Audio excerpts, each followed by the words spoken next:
do texto que está em Apocalipse, capítulo 4.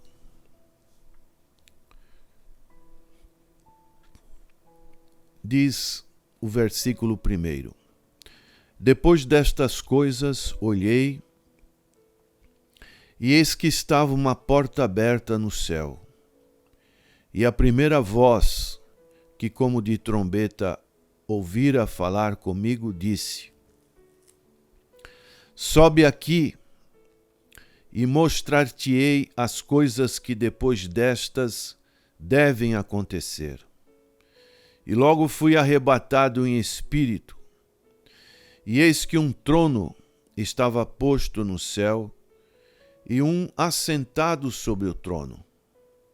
E o que estava assentado era, na aparência, semelhante à pedra de jaspe e de sardônica, e o arco celeste estava ao redor do trono, e era semelhante à esmeralda. E ao redor do trono havia 24 tronos, e via sentado sobre os tronos 24 anciãos, vestidos de vestes brancas, e tinham sobre a cabeça coroas de ouro. E do trono saíam relâmpagos, e trovões, e vozes, e diante do trono ardiam 7 lâmpadas de fogo, as quais são os 7 Espíritos de Deus. Aqui nós vemos um relato da visão que João teve do trono da majestade de Deus. Depois de ele ter recebido as chamadas 7 cartas às 7 igrejas da Ásia, ele teve uma porta aberta no céu, como que foi arrebatado ao céu e pôde contemplar a formosura deste lugar que o Senhor Jesus Cristo, em João capítulo 14, ele pôde dizer: Vou preparar-vos lugar, para onde eu estiver, estejais vós também. E nesse lugar, nós podemos ver aonde Deus estava, a adoração. Adoração a Deus. É um convite que esse texto, este capítulo 4 e o capítulo 5 fazem para que nós possamos sempre em nossa vida adorar a Deus. Podemos ver que desde a criação de Deus lá no Jardim do Éden, Deus busca adoradores. Sempre na viração do dia, Adão e Eva tinham uma adoração para com Deus. Quando houve a entrada do pecado, a desobediência, os nossos primeiros pais fugiram da presença de Deus. Acharam-se nus, envergonhados, indignos de estarem na presença de Deus. Apareceram depois vestidos de folhas de árvores, mas isso não foi o suficiente. Deus teve que matar animais, tirar as suas peles e vestir novamente os nossos primeiros pais, mostrando que nós não podemos comparecer na presença de Deus com qualquer vestes. Precisamos comparecer com vestes de justiça. Assim, no decorrer da história humana, essa busca de Deus para com os homens, ela continua. Deus fez uma aliança com Abraão e de Abraão com a nação de Israel. E vemos vários períodos da história do povo de Israel, quando esse povo abandonou a verdadeira adoração e procurou adorar outros ídolos, ídolos pagãos, ídolos fabricados por mãos humanas. E na plenitude do tempo, com a presença do Senhor Jesus Cristo, ele dialogando com a mulher samaritana, ele pôde dizer para ela como era e é a pessoa de Deus, um ser pessoal.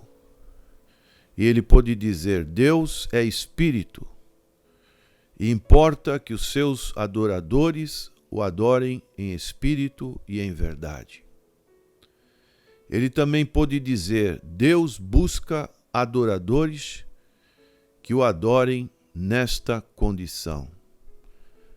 E nós que temos recebido ao Senhor Jesus Cristo como nosso único e suficiente Salvador e Senhor, neste mundo em que estamos peregrinando, temos que entender que a maior necessidade para retribuir os benefícios de uma tão grande salvação é a adoração. Adoração, infelizmente, poucos entendem o motivo de uma adoração individual, assim como cada dia que o Senhor acrescenta ao curso da nossa vida, nós temos que pensar, como disse Paulo em Colossenses capítulo 3, se já ressuscitaste com Cristo, pensai nas coisas lá de cima, aonde Cristo ressuscitou e está à direita do Pai. Temos que viver num estado de ressuscitados, de transformados, de justificados e buscando a santificação a cada dia. Pensando nessa adoração individual e, quando temos a necessidade e o compromisso de estarmos na casa do Senhor, lugar aonde que coletivamente, reunidos com os nossos irmãos, com o povo de Deus, nós podemos prestar um culto que somente a Deus se faz necessário. Precisamos entender que a nossa presença na casa do Senhor não deve-se simplesmente porque temos um compromisso, às vezes de abrir a igreja, de limpar a igreja, de cuidar dos objetos da igreja, de termos uma participação na liturgia da igreja, termos simplesmente uma escala. Tudo isso é secundário. Mas o mais importante, se estamos na casa de Deus junto com o povo de Deus, nós estamos agora prestando um culto, uma adoração ao Deus nosso Salvador.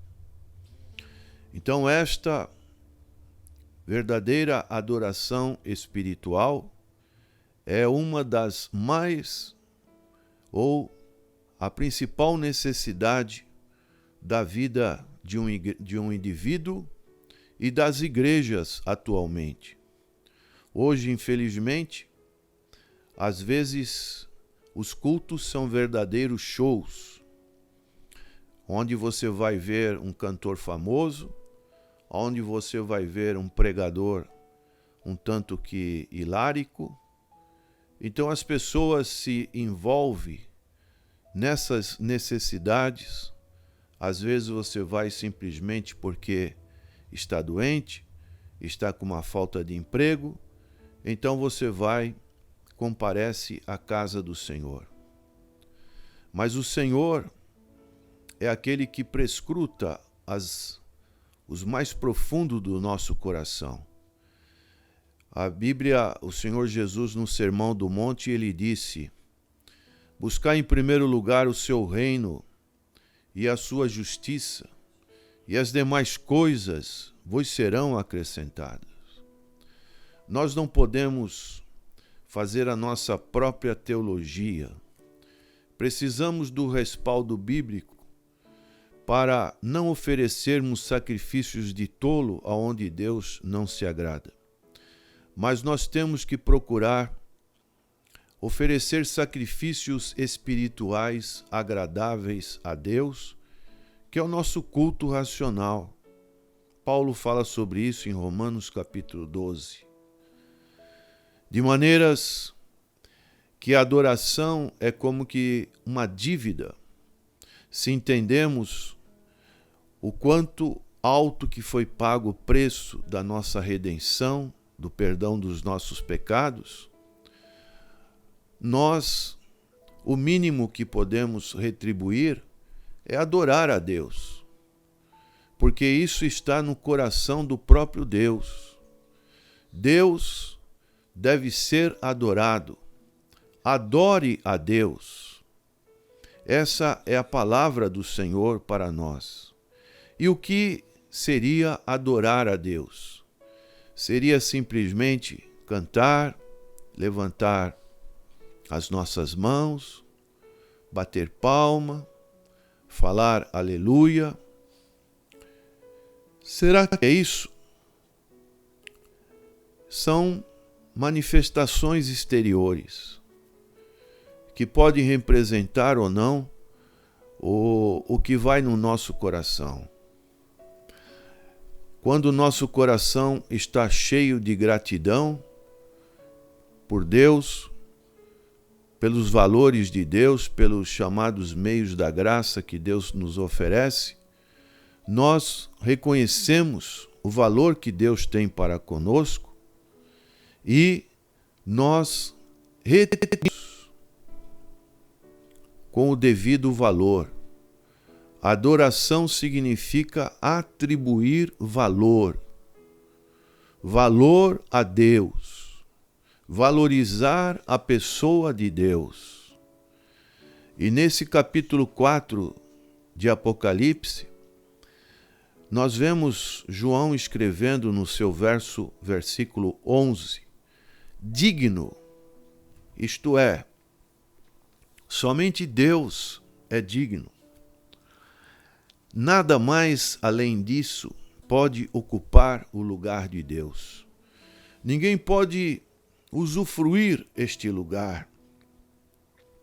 Quando pessoas neste mundo adoram deuses, prestam as suas oferendas a deuses pagãos, estão adorando um Deus falso, um Deus minúsculo, um Deus que não pode lhe servir de alguma ajuda, até uma cura, um milagre, mas o final é a perdição.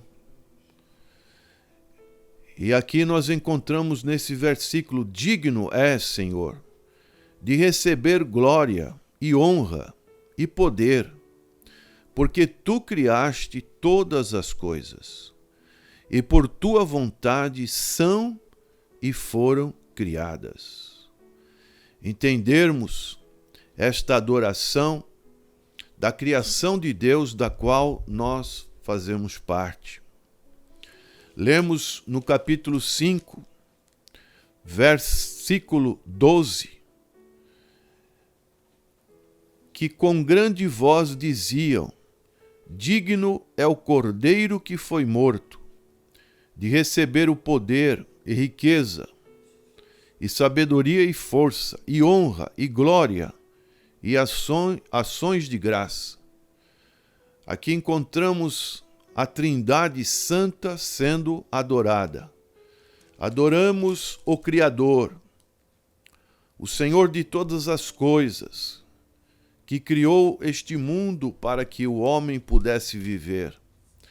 Adoramos o Cordeiro de Deus que foi morto, que tira o pecado do mundo, de receber o poder, a riqueza. Essa é a adoração que devemos fazer. Então, adoração é usar tudo o que somos, tudo o que temos, para louvar a Deus por tudo que Ele é e por tudo que Ele faz. O céu, portanto, é um lugar de adoração. E o povo de Deus o adorará por toda a eternidade. E se o céu é um lugar de adoração, o que nós estamos fazendo na terra? Se no céu, na eternidade, nós vamos adorar a Deus, ao Cordeiro, ao Espírito Santo, na terra, nós já temos que nos acostumarmos a essa adoração. Se você não tem uma adoração individual, se você não tem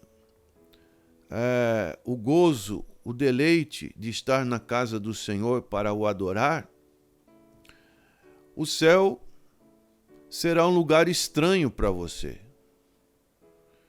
Vai haver uma descontinuidade, mas se nós já na terra entendemos o plano de Deus para as nossas vidas e já estamos adorando a Deus, o Cordeiro, o Espírito Santo, o céu será simplesmente uma continuidade desta adoração. Portanto, nós temos que estarmos prestando este culto, esta adoração a Deus. E isso é o que mostra em várias partes da Bíblia e o que nos mostra este capítulo 4 e o capítulo 5. As coisas que hão de acontecer. Nós vivemos sabendo o que está ocorrendo com o nosso presente, que daqui a um tempo vai virar passado, e o nosso presente, ele tem que ser vivido de um jeito em que nós sabemos que o futuro que se aproxima, ele vai ser o passado. Aquilo que nós estamos plantando no presente vai refletir no futuro. O passado, ele é repleto de vários presentes que nós já vivemos. Mas o futuro representa cada presente da nossa vida, do nosso tempo aqui na Terra, das coisas que vão acontecer lá no futuro. Portanto, isso ilustra, esse capítulo 4 ilustra o que acontecerá com o povo de Deus na era que nós estamos vivendo da igreja. Portanto, essas 7 cartas às igrejas da Ásia, já num tempo muito longínquo para nós, e isso cada vez mais se aproxima do fim, do cumprimento dessa palavra, e assim nós teremos o que a Bíblia fala do arrebatamento. Haverá uma voz, haverá um som de trombeta, e os santos serão arrebatados ao céu. Você aguarda este grande acontecimento? Você vive na expectativa, na esperança deste grande acontecimento? O famoso pregador Billy Graham perguntaram: se você soubesse que o Senhor viria hoje, o que você faria? Ele falou: não mudaria nada da rotina da minha vida, do hábito da minha vida. Por quê? Porque eu aguardo o Senhor hoje. E nessa expectativa, como diz em 1 Coríntios capítulo 15, verso 52, no momento, num abrir e fechar de olhos, ante a última trombeta, porque a trombeta soará, e os mortos ressuscitarão incorruptíveis, e nós seremos transformados. Ontem ficamos tristes com a notícia de um famoso jogador de basquete, com muito êxito, mas foi acometido de um acidente aéreo, juntamente com a sua filha. Isso trouxe grande comoção no universo esportivo. E são situações imprevistas que acontecem na vida de qualquer pessoa, de qualquer nível social. A morte chega. E com a morte, diz a palavra de Deus aos Hebreus 9:27, segue-se o juízo. E nós devemos viver numa expectativa que a volta de Cristo, ela está às portas. E o Senhor Jesus nos recomendou que estivéssemos sóbrios e vigilantes. Antes que Deus derrame sua ira, ainda estamos no tempo da graça, Ele permite que, conforme a sua palavra, que está tão difundida nesses últimos dias, Bíblia de todo tipo, aqui nós vemos na sua palavra, tão fácil de você abrir, de ler, Deus permite que nós vislumbremos sua glória e que sejam ouvidas as criaturas que agora estão adorando no céu, como essas criaturas estão adorando, para que nós possamos seguir o mesmo exemplo. E o importante é nós estarmos adorando ao Criador. É o que nós encontramos nesse texto, quando João viu uma porta aberta no céu e a primeira voz como de trombeta, que ouvira falar comigo, e disse: sobe aqui e mostrar-te-ei as coisas que depois destas devem acontecer. E logo fui arrebatado em espírito. Olha que profundidade de texto, que temos que ter muito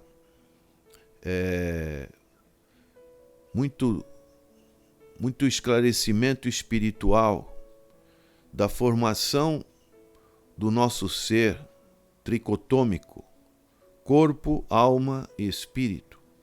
Aqui diz que João foi arrebatado em espírito. E eis que um trono estava posto no céu, e um assentado sobre o trono. A palavra-chave nesse capítulo 4 é trono. Ela é utilizada 12 vezes. E trono é uma palavra-chave no livro de Apocalipse, porque ela é repetida 41 vezes.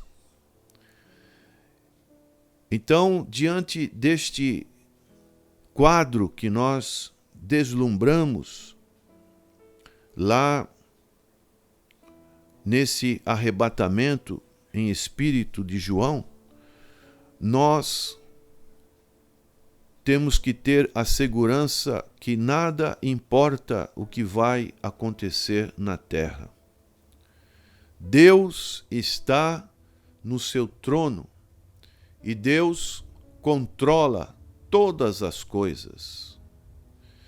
Nós vemos neste livro de Apocalipse várias correntes interpretativas deste livro, vários autores, mas todos concordam que o apóstolo João, que é o autor dessa importante epístola, ele ressalta, ele enfatiza a glória e a soberania de Deus.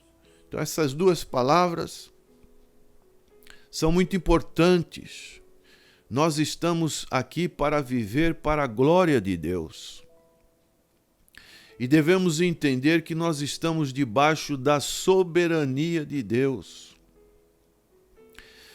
E isto foi um grande alento, um grande estímulo para os cristãos daquela época que eram perseguidos pelo imperador Diocleciano e pelos outros imperadores romanos. E também no decorrer de toda a história da igreja, onde a igreja passou por vários períodos complicados de perseguição, de flagelo. Esse capítulo, essa epístola tem sido um grande incentivo, estímulo para a nossa vida cristã. Tendo em vista que João coloca o trono como elemento central, é mais fácil de entender a organização dessa epístola e também deste capítulo 4 que nós fizemos a leitura. E queremos ressaltar o que aqui fala sobre a aparência de Deus. No versículo 2 diz: E logo foi arrebatado em espírito, e eis que um trono estava posto no céu, e um assentado sobre o trono, e o que estava assentado era na aparência semelhante à pedra de jaspe e de sardônica. Então, vemos aqui uma referência ao Deus Pai, pois o Deus Filho, ele se aproximava do trono, conforme nós podemos ler no capítulo 5, versículo 6. E olhei, e eis que estava no meio do trono e dos 4 animais viventes, e entre os anciãos um cordeiro, como havendo sido morto, e tinha 7 pontas e 7 olhos, que são os 7 Espíritos de Deus enviados de toda a terra.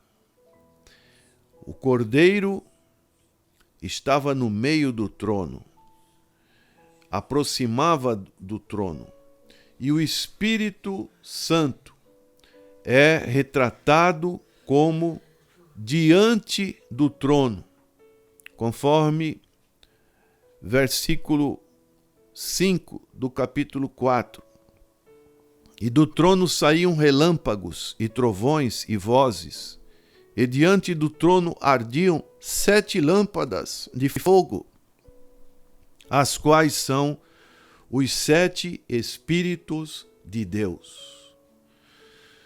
Não se pode descrever em palavras humanas o que Deus é em sua essência. É isso que nós encontramos na palavra de Deus. Para João, só restava fazer comparação ou comparações com relação à aparência de Deus. O jaspe, pedra de jaspe, que é referida aqui, é uma pedra preciosa transparente. E nós podemos ler Apocalipse capítulo 21, versículo 11, diz assim: E tinha a glória de Deus, a sua luz era semelhante a uma pedra preciosíssima, como a pedra de jaspe, como cristal resplandecente. Enquanto o sardônio é vermelho, como nós podemos fazer leitura do Salmo 104. O salmista fala a respeito de Deus. Ele cobre-se de luz como de uma veste, estende os céus como uma cortina. E o apóstolo Paulo, escrevendo a Timóteo, capítulo 6, 1 Timóteo 6, 16, ele diz: aquele que tem, ele só, a imortalidade e habita na luz inacessível, a quem nenhum dos homens viu nem pode ver, ao qual seja honra e poder sempiterno. Amém. Então o Senhor, ele está coberto de luz como um manto. Tanto o jaspe, pedra de jaspe, quanto o sardônio faziam parte do chamado peitoral do juízo, usado pelo sumo sacerdote na antiga aliança. São simbolismo que nós podemos ver da aparência de Deus.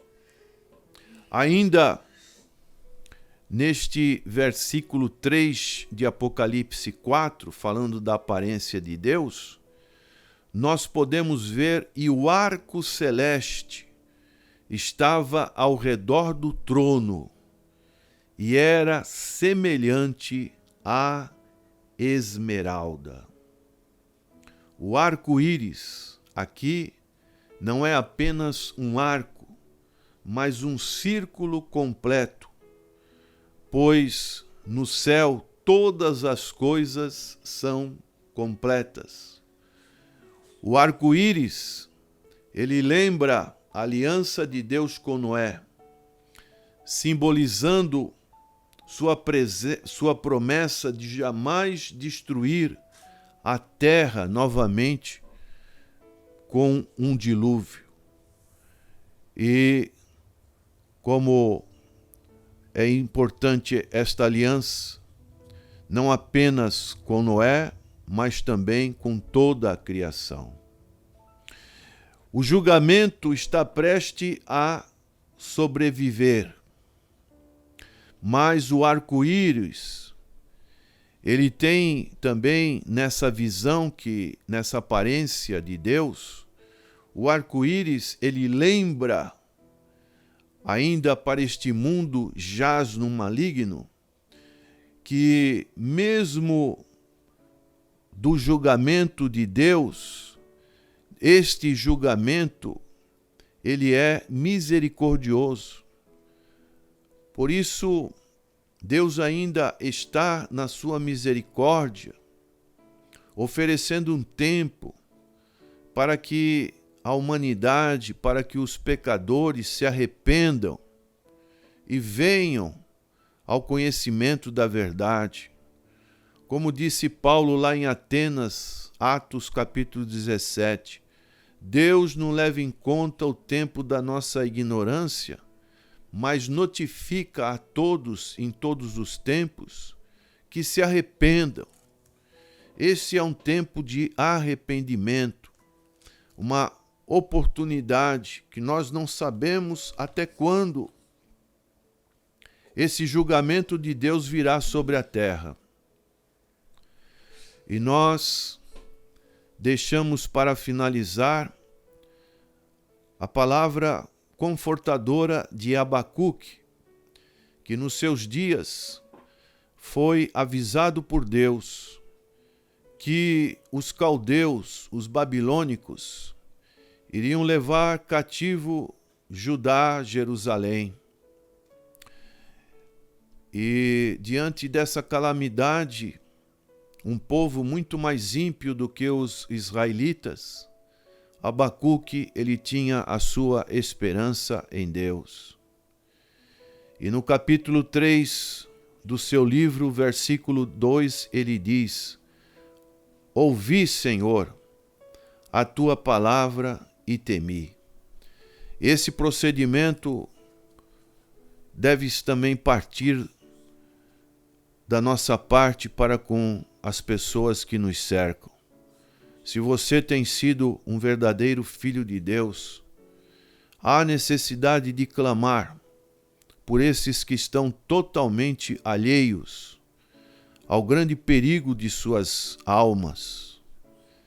Há necessidade de prevenção, há necessidade de oração, de consagração, para que pessoas cheguem ao conhecimento da verdade, que somente Cristo pode libertá-las da sua maneira vã de viver.